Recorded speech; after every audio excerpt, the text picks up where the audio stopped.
Microsoft Excel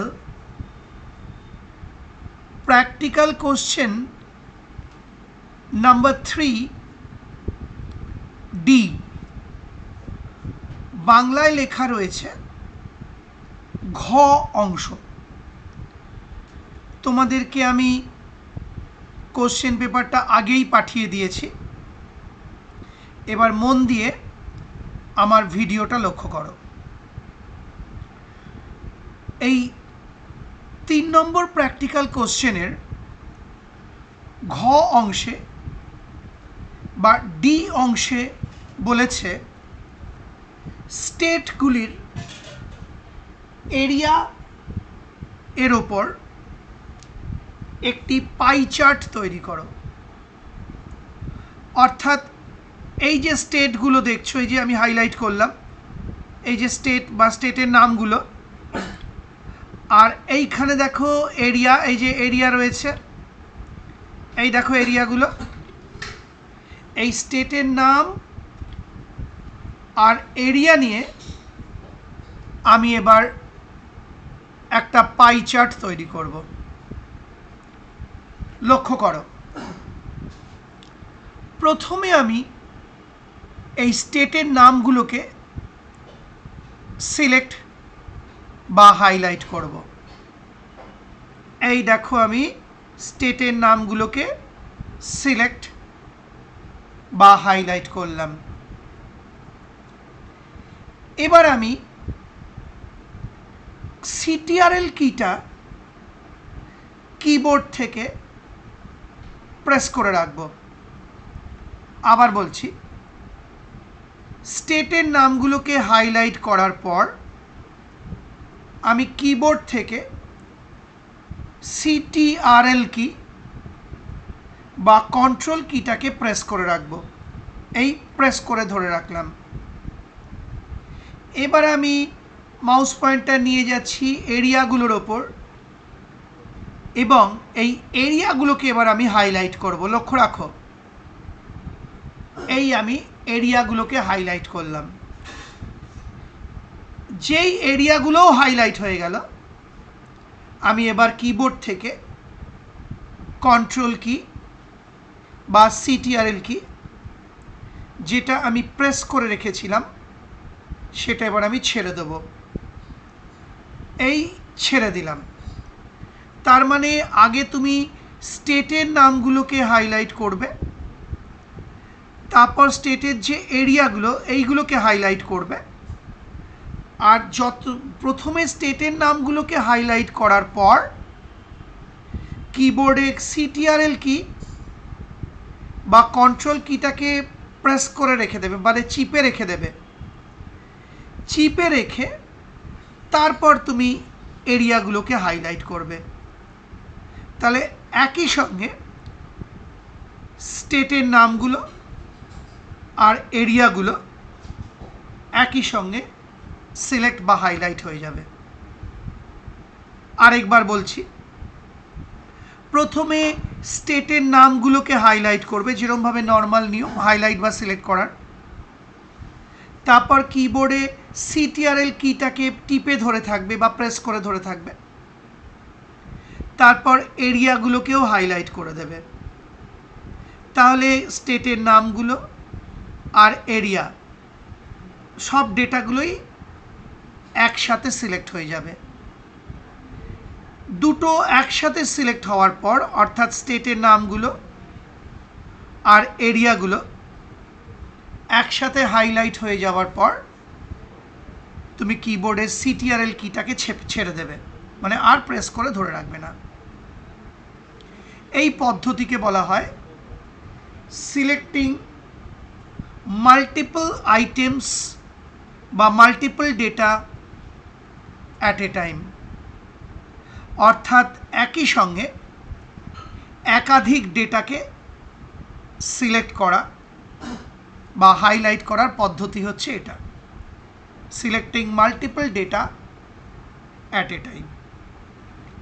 অনেকবার করে বলে দিলাম আর দেখিয়ে দিলাম, আশা করি বুঝতে পারলে।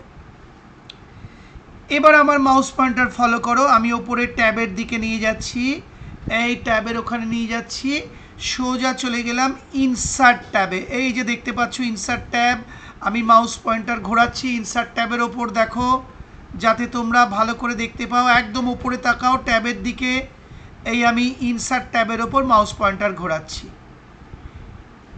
এবার আমি এই ইনসার্ট ট্যাবটাকে সিলেক্ট করব বা ইনসার্ট ট্যাবের ওপর ক্লিক করব।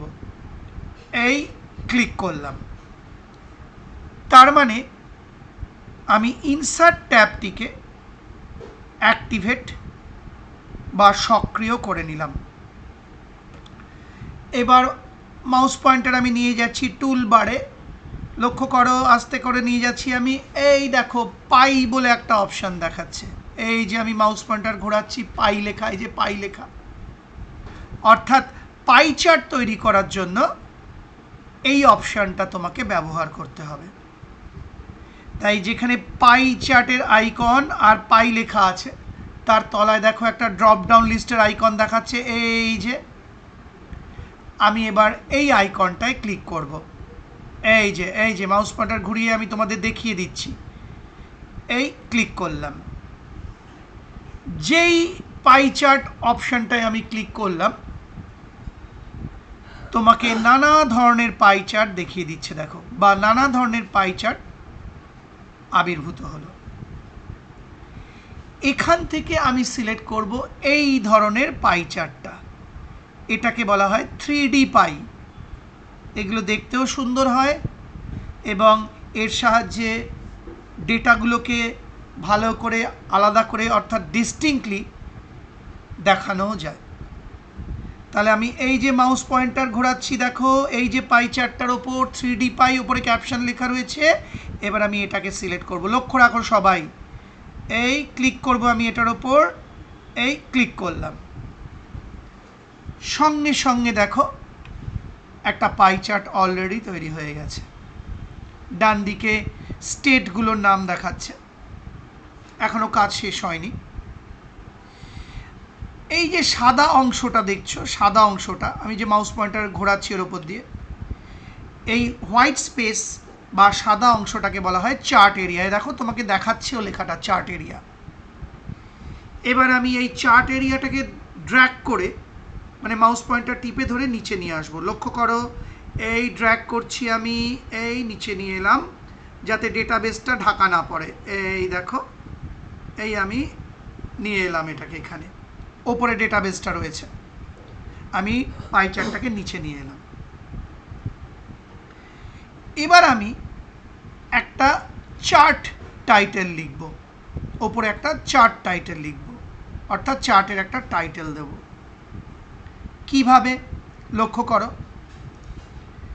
আমি প্রথমে চার্ট এরিয়ায় ক্লিক করলাম, সঙ্গে সঙ্গে দেখো চার্ট এরিয়ার চারপাশে সিলেকশন পয়েন্টসগুলো ভিজিবল হলো। এই যে দেখতে পাচ্ছ চারপাশে এই যে dot dot dot dot dot, এইগুলোকে বলা হয় সিলেকশন পয়েন্ট।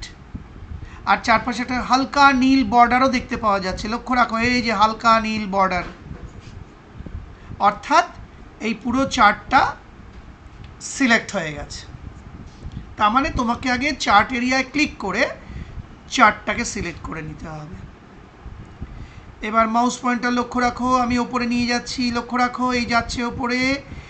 এই দেখো লে আউট বলে একটা ট্যাব আছে, এই যে লে আউট, এই যে লে আউট।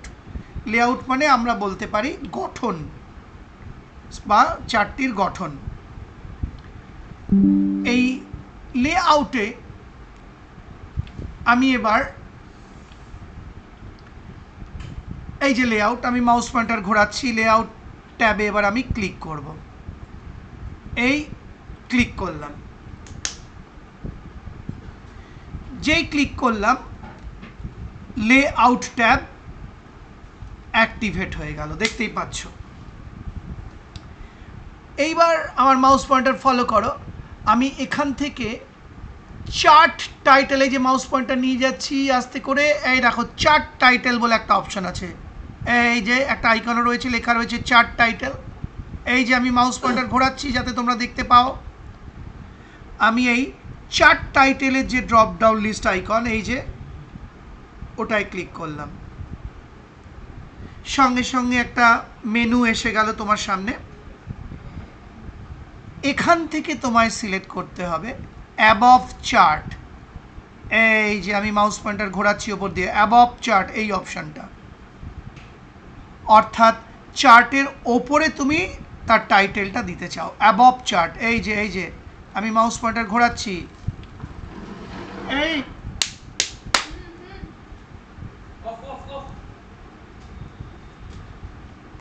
অ্যাবভ চার্ট দেখতে পাচ্ছ। এবার আমি ক্লিক করছি, এই অ্যাবভ চার্ট। যেই অ্যাবভ চার্টে ক্লিক করলাম, সঙ্গে সঙ্গে চার্ট টাইটেল বলে একটা জায়গা চলে এলো এবং এখানে লেখাও রয়েছে দেখো চার্ট টাইটেল। আমি এবার এর ভেতর ক্লিক করলাম, এই এরিয়াটার মধ্যে চার্ট টাইটেলে যে এরিয়া, কার্সার এসে গেল। আমি এই চার্ট টাইটেল লেখাটাকে মুছে দিচ্ছি।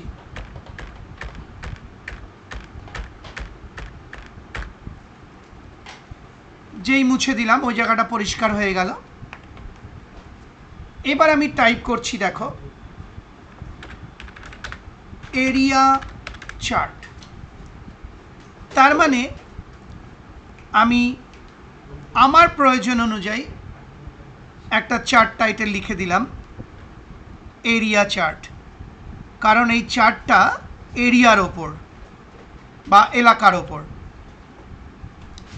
এবার একটা বাইরে ক্লিক করো আস্তে করে, চার্ট টাইটেল লেখা হয়ে গেল। এবার আমি চাইছি প্রত্যেকটা যে ডেটা পয়েন্ট রয়েছে, এই যে ডেটা পয়েন্ট, এই যে বিভিন্ন রঙের অংশগুলোকে ডেটা পয়েন্ট বলা হয়। আমি আমার পাই চার্ট তৈরির ভিডিওতে তোমাদের দেখিয়েছি, এগুলোকে ডেটা পয়েন্ট বলা হয়। এই প্রত্যেকটা ডেটা পয়েন্টের বাইরে তার ভ্যালুগুলোকেও দেখাক। আবার বলছি, আমি চাইছি এই প্রত্যেকটা ডেটা পয়েন্টের বাইরে তার ভ্যালুগুলো বা মানগুলো যেন দেখায়। তার জন্য কি করব দেখো, আবার আমি চার্ট এরিয়াটা একটা ক্লিক করলাম, সিলেক্ট হয়ে গেল চার্টটা। আবার আমি মাউস পয়েন্টার ওপরে নিয়ে যাচ্ছি, লক্ষ্য করো এই ওপরে আবার এই যে লেআউট ট্যাব, এই যে লেআউট ট্যাব, আমি মাউস পয়েন্টার ঘোরাচ্ছি চারপাশে, এই ক্লিক করলাম লেআউট ট্যাবে। অলরেডি ক্লিক করাই ছিল, তাও তোমাদের যাতে বুঝতে অসুবিধা না হয় আমি এটা ক্লিক করে নিলাম। এইবার মাউস পয়েন্টারটা ফলো করো, আমি এখানে ডেটা লেবেলস এই যে অপশানটা এর ওপর বসাচ্ছি। এই যে আমি মাউস পয়েন্টার ঘোরাচ্ছি, দেখো ডেটা লেবেলস, এই যে লক্ষ্য করো, এই ক্লিক করলাম, সঙ্গে সঙ্গে আরেকটা মেনু এসে গেল তোমার সামনে বা লিস্ট এসে গেল। এখান থেকে সিলেক্ট করতে হবে আউটসাইড এন্ড এই অপশানটা, এই যে আউটসাইড এন্ড, আমি মাউস পয়েন্টার ঘোরাচ্ছি, আউটসাইড এন্ড অর্থাৎ এই যে চার্টের যে ডেটা পয়েন্টগুলো রয়েছে তার বাইরে তার ভ্যালুগুলোকে দেখাবে আউটসাইড এন্ডে, মানে বাইরের ধারে বা বাইরের শেষে। তাহলে আমি এবার সিলেক্ট করব আউটসাইড এন্ড। লক্ষ্য করো এই যে আমি মাউস পয়েন্টার ঘোরাচ্ছি, এই ক্লিক করলাম, সঙ্গে সঙ্গে দেখো প্রত্যেকটা ডেটা পয়েন্টের আউটসাইড এন্ডে তার ভ্যালুগুলোকে দেখিয়ে দিল। এই দেখো, আবার দেখো এইগুলো হচ্ছে ডেটা পয়েন্ট, প্রত্যেকটা অংশ পাই চার্টের বলা হয় ডেটা পয়েন্ট। প্রত্যেকটা ডেটা পয়েন্টের বাইরে আউটসাইড এন্ডে তার মান বা ভ্যালুগুলোও দেখিয়ে দিচ্ছে। এবার লাস্ট কাজ করব। পাই চার্টের নিয়ম হলো সবচেয়ে বেশি অংশটা আর সবচেয়ে কম অংশটা কেটে বার করে দেখাতে হয় আলাদা করে। আবার বলছি, পাই চার্টের নিয়ম হলো সবচেয়ে বেশি অংশটা বা হাইয়েস্ট ভ্যালুটা আর সবচেয়ে কম অংশটা আলাদা করে কেটে ডিস্টিংক্টলি দেখাতে হয়। তাহলে কিভাবে করছি সেটা দেখো। এই যে ডেটা পয়েন্টগুলো রয়েছে, আমি যে কোনো একটা ডেটা পয়েন্টে এবার ক্লিক করব। লক্ষ্য করো, এই যে লক্ষ্য করো, আমি ধরো এই ডেটা পয়েন্টে একটা ক্লিক করলাম। যেই ক্লিক করলাম সব কটা ডেটা পয়েন্ট দেখো সিলেক্ট হয়ে গেছে। এই যে দেখো 3টে করে গোল গোল বিন্দু দেখাচ্ছে, এই যে এগুলোকে সিলেকশন পয়েন্ট বলে। অর্থাৎ যে কোনো একটা ডেটা পয়েন্টে ক্লিক করলেই সব কটা ডেটা পয়েন্ট এরমভাবে সিলেক্ট হয়ে যাবে। এবার আমি সবচেয়ে বড় অংশটাকে কেটে বার করে দেবো, অনেকটা কেক কাটার মতো বা পিৎজা কাটার মতো বলতে পারো। ভালো করে লক্ষ্য করো, এই ডেটা পয়েন্টের ভ্যালুটা সব থেকে বেশি, দেখো এটা হচ্ছে সব থেকে বেশি এরিয়া। এই যে এবার এটাকে আমি কেটে বার করছি কিভাবে দেখো। আমি মাউস পয়েন্টার ওর ওপর রাখলাম, এবার জাস্ট ড্র্যাগ করে টেনে দিলাম, দেখো ওই ডেটা পয়েন্টটা কেটে বেরিয়ে এলো। অর্থাৎ আমি হাইয়েস্ট এরিয়াটা দেখিয়ে দিলাম, এই যে এরিয়ার ভ্যালুটা। এবার আমি লোয়েস্ট ডেটা পয়েন্টটাকে কেটে বার করব, বা সবচেয়ে লোয়েস্ট ভ্যালু যেটা। বাকিগুলোর মধ্যে লক্ষ্য করো লোয়েস্ট ভ্যালু এইটার, এই ডেটা পয়েন্টের হচ্ছে লোয়েস্ট ভ্যালু। এবার আমি মাউস পয়েন্টার ওই ডেটা পয়েন্টের ওপর ক্লিক করলাম, শুধু সেটা সিলেক্ট হয়ে গেল। এবার ওটাকেও ড্র্যাগ করে বাইরে বার করে দিচ্ছি, দেখো এই, তার মানে আমি লোয়েস্ট ভ্যালুটাকেও বাইরে বার করে দিলাম কেটে। এই কাটাকুটি করার ফলে পাই চার্টটা দেখতে একটু ছোট হয়ে গেল, নো প্রবলেম। তুমি এই যে সাইডের যে সিলেকশন পয়েন্ট আছে, এই যে দেখতে পাচ্ছ, এই যে আমি মাউস পয়েন্টার ঘোরাচ্ছি, ওর ওপর মাউস পয়েন্টার রাখো, সঙ্গে সঙ্গে দুমুখ তীর দেখাচ্ছে বা টু হেডেড অ্যারো দেখাচ্ছে। এবার একটু ডান দিকে ড্র্যাগ করে দাও। সিমিলারলি মাউস পয়েন্টারটা বাঁ দিকের সিলেকশন পয়েন্টে নিয়ে যাও, এই যে টাচ করো, সঙ্গে সঙ্গে টু হেডেড অ্যারো বা দুমুখ তীর দেখাচ্ছে।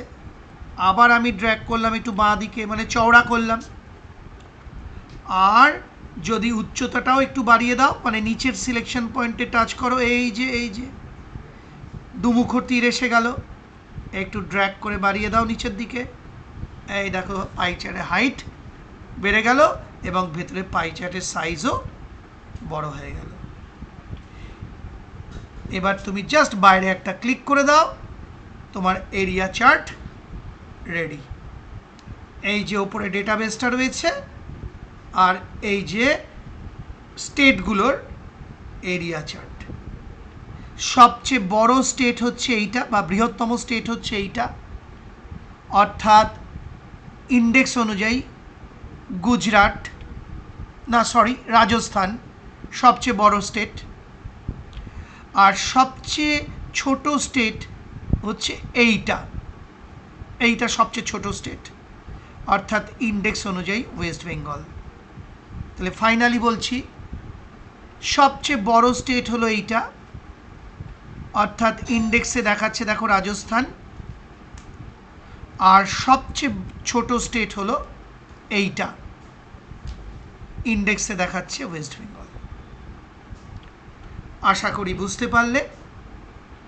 সেই সঙ্গে আমার এই ভিডিওটি, অর্থাৎ প্র্যাকটিক্যাল কোশ্চেন 3 এর ডি অংশের, অর্থাৎ ঘ অংশের, কিভাবে এই স্টেটগুলো আর এরিয়াগুলোকে নিয়ে পাই চার্ট তৈরি করা যায় দেখিয়ে ভিডিওটি শেষ হলো।